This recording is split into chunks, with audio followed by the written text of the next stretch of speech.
Hi, Bill Henshaw again, another one of my current events videos on YouTube. And this one involves a very troubling scene many of you are aware of in Portland, Oregon, where Trump has somehow sent federal troops in there, apparently to protect a federal courthouse, quote unquote, which I don't think he could do, even if that was an Article 3 court that was in there.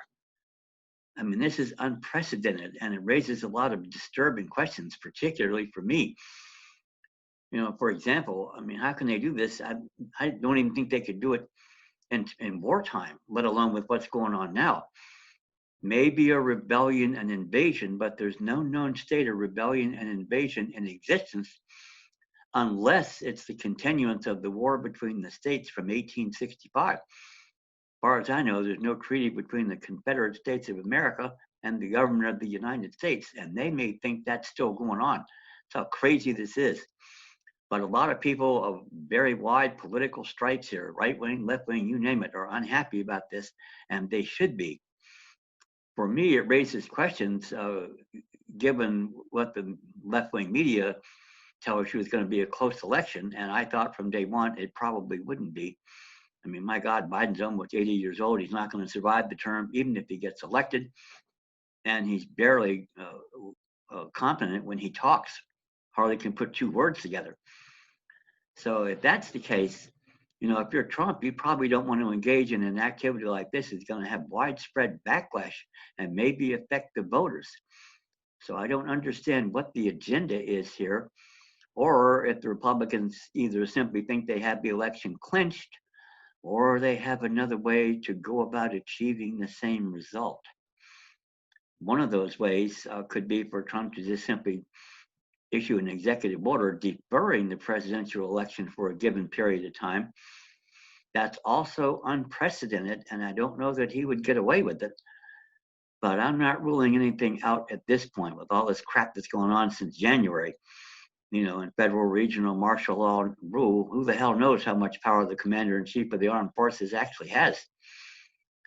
So this is kind of a wait and see type thing. There's no precedent that I know legally anyway. And I've been researching in my 5th decade now, and I haven't found it, just to let you know that. So I'll get back to you with a follow-up video as soon as the events develop here, and we'll see what goes on. But certainly the protesters in Portland are right. And just a word to you, William Barr, the Attorney General, that the U.S. Supreme Court has said that we have the right to self-defense. So if these federal thugs are out there, especially unmarked, and I'm not saying they are, but that's even worse if they are, and without any authority to act, we have the right to self-defense. That's affirmative. And whatever actions we take to defend our property, our lives, our city, I think that would be an affirmative defense in any subsequent trial that might occur. And for you law enforcement thugs out there, if somebody does that and gets the better of you, the Supreme Court has said, fine.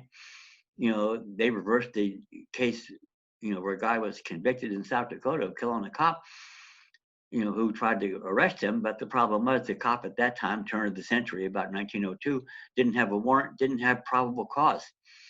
Those terms meant things in those days. Apparently that's long since passed. They can do whatever they damn well please at the point of a gun. As you know, in Minneapolis and Atlanta, Georgia, and other cities recently with all this nonsense going on. And I'm wondering, by the way, I'm researching into whether at least some of this hasn't been staged. That's a video for another day. But that said, think about this, and you law enforcement thugs think about it, because you're being put on the front lines here, in this case by the president acting as commander-in-chief of the armed forces. He's not the one that's going to get cold-cocked. You are. Now you got to ask yourself the question, is it worth it? Particularly if they're right and we are wrong on law enforcement side. That's a big question. This stuff has to stop. Now, the sooner the better, as far as I'm personally concerned. But some really interesting issues in the background here arise as a constitutional matter. And as events develop there, I'm certainly going to have another video on this Portland case.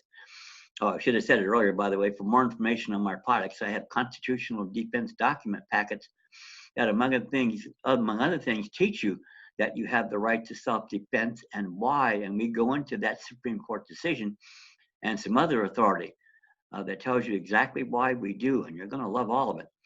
So send me the email, uwinandquote@gmail.com. Like the videos, subscribe, Tell your friends. Get the word out. The more of us that are doing this, the quicker we get these bastards off our back. We get our Constitution and our lawful government back in existence.